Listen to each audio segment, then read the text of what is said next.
You may be wondering what coal has to do with the topic of this channel. Don't believe what you've been taught about coal. We'll look at the true origins of coal. But first let's find out what the official science says about coal. Coal is a type of fossil fuel that forms when dead plant matter decomposes into peat and is converted into coal by the heat and pressure of deep burial over millions of years. The huge deposits of coal come from former wetlands called coal forests that covered most of Earth's tropical regions during late Carboniferous and Permian. Many significant coal deposits are younger, Mesozoic and Cenozoic. I must point out that some sources state that coal was formed for millions of years at the time of the formation of Pangaea. So, now what?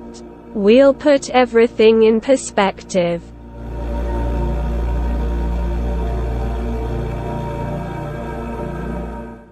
First of all, Pangaea, as science presents it to us, never existed.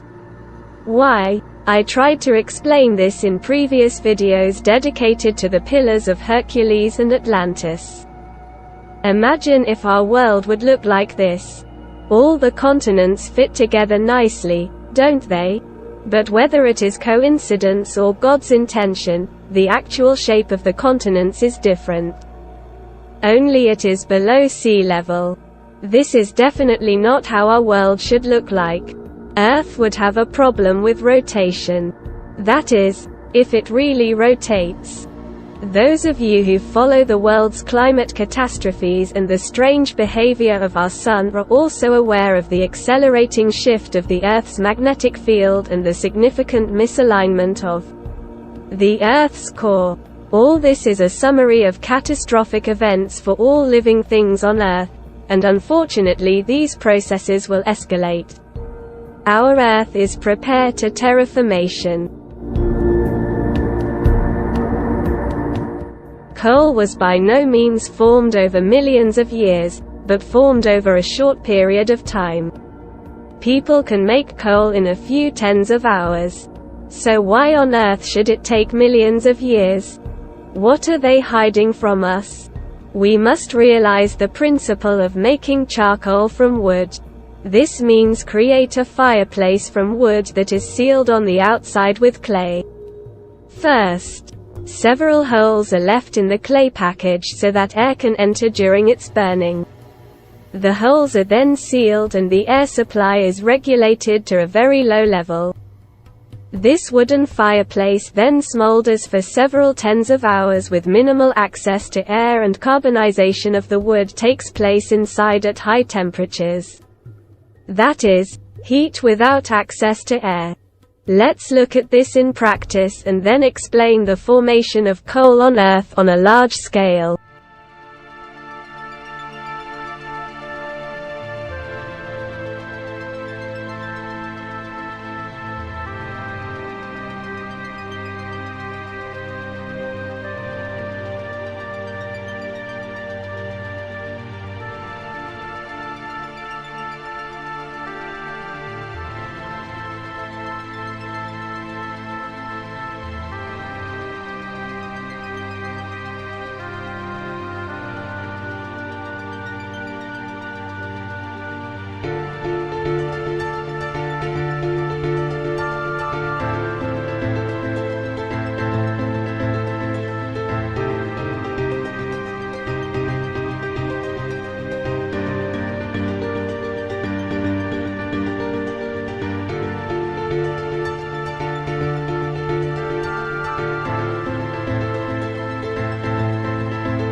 However, such coal is fragile and has a low calorific value.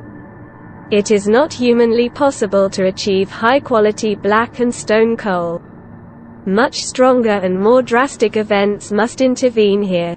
As you may have understood, in my videos I want to explain to you where the previous civilizations went and the fact that traces of modern cities, which certainly had high-rise buildings and great transport infrastructure, are still visible on satellite scans. Unfortunately destroyed by an unimaginable event on Earth. This is what official science tries to hide from us, and it succeeds very well. But maybe it's better for us not to know. But is it better to know or not to know? Maybe for some yes, for some no. For the second group, I recommend not watching the video any further.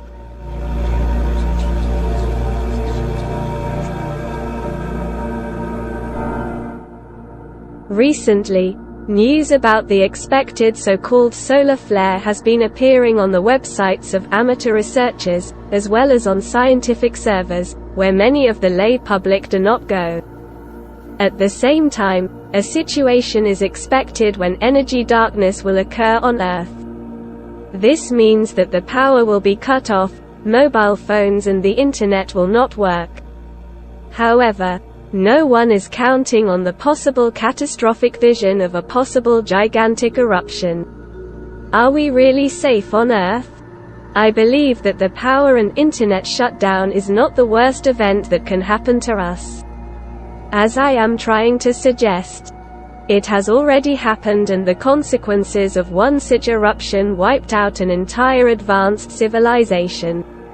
And so that we are unable to find her traces without digital technology. But after all, from time to time very strange artifacts more than hundreds of thousands of years old appear, the existence of which we are unable to fully understand. This is because science does not serve the people. Its task is to hide from the public the real history of the Earth and of the people who live here.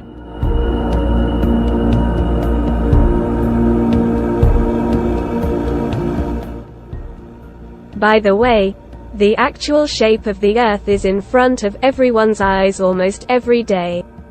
Maybe that will be one of the next topics on this channel. But now we will return to coal, which we have learned so far that it was formed by the decomposition of plants.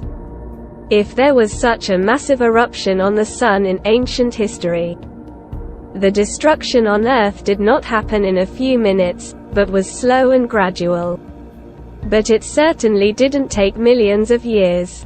Along with the approaching gigantic hot solar eruption, the Earth's atmosphere must have started to heat up rapidly, until the heat consumed all the oxygen on Earth. A kind of vacuum was created in which everything melted, including urban infrastructures and mountain ranges, and the water in the sea had to drastically evaporate. It is possible that the large amount of vapor caused the biblical rains on the earth after the worst of the events, which according to Genesis lasted 40 days. At the same time, also under this drastic situation, new mineral elements are created, among them lithium from molten metal structures. In addition to heat and pressure, lithium also needs radioactivity to form, which would probably not be a problem with the Sun.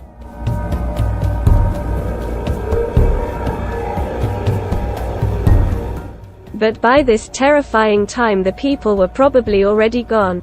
The mention of Lot's wife was not just about Lot's wife. All the people looked back, because as it is written in the Bible, the calamity was terrible. Plato's texts also testify to the fact that people no longer experienced this hell. In them he mentions the fact that the world's seas were not salty. Salt can also be found underground, but also on large salt flats, where finds are most common and where lithium is often mined. Coal was thus formed by slow burning and melting at different depths. But the hot solar winds certainly did not act uniformly across the Earth. The subsequent enormous pressure of calcareous deposits and soil caused the coal to harden into stone. This process alone could have taken millions of years, or much less.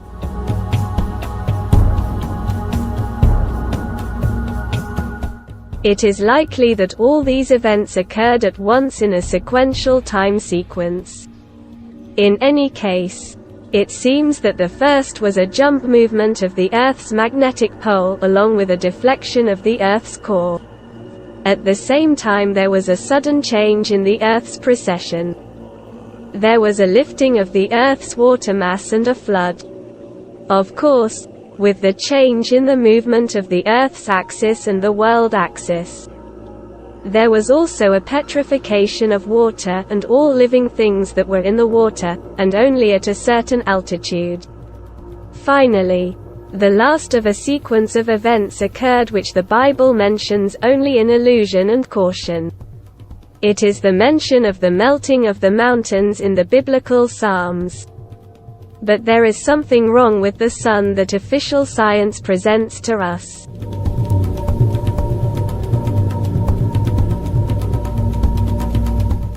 One of the mysteries is the ratio of the sizes of the Sun and the other planets and their distances from each other.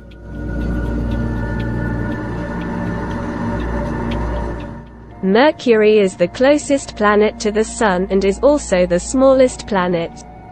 Earth is the third closest object to the Sun. According to official science, the Sun is about 330,000 times the mass of the Earth and it is also the closest star. Really? Wikipedia says the following about Mercury. Mercury is the smallest planet in the Solar System, with an equatorial radius of 2439.7 kilometers. Only 38% of the diameter of the Earth and therefore only about 1.4 times larger than the Earth's moon. The peculiarity of Mercury is its very high density and relatively strong magnetic field. This is explained by the high iron and nickel content of the planet's interior and the massive core that lies beneath the crust. The presence of a magnetic field serves as evidence of the large size of the core. If the core were only small, the slow rotation of the planet would not be enough to generate a strong magnetic field. The significant accumulation of iron in the core, together with its massive size, occupying up to 75% of the planet's diameter, is still a mystery to scientists. But there are several hypotheses that try to explain it.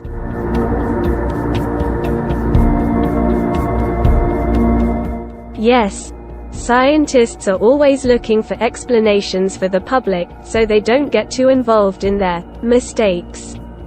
You know, it's very easy to fool people. But it's very hard to explain to people that they've been fooled. As you can see in the photo to the right, Mercury, which is practically within reach of the Sun's large magmatic eruptions, is indeed tiny, and it also contains a lot of metal. During the Great Cataclysm on Earth, all the metal and rock was melted. All this on a body that's the third farthest from the Sun. But if the Sun is so huge, Mercury wouldn't orbit it, it would be the first to evaporate. The Earth would follow behind. At best, a blob of liquid rock and iron would float through space.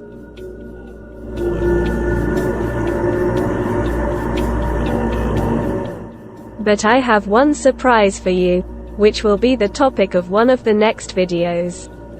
It will also be about our Sun and the events related to it that were also described in the Bible. You will see it all in the Soho images. So coal was not formed over millions of years, but very quickly. It was changed into stone by enormous pressures. Occasionally you find very interesting artifacts in coal that prove the demise of an advanced civilization, like this wagon wheel. Other artifacts remain trapped deep in the limestone. Many of the Earth's forests have charred, others, probably at higher elevations, have petrified. Petrified like the waves of the sea and everything that moved in and near them. Thank you all for your patronage.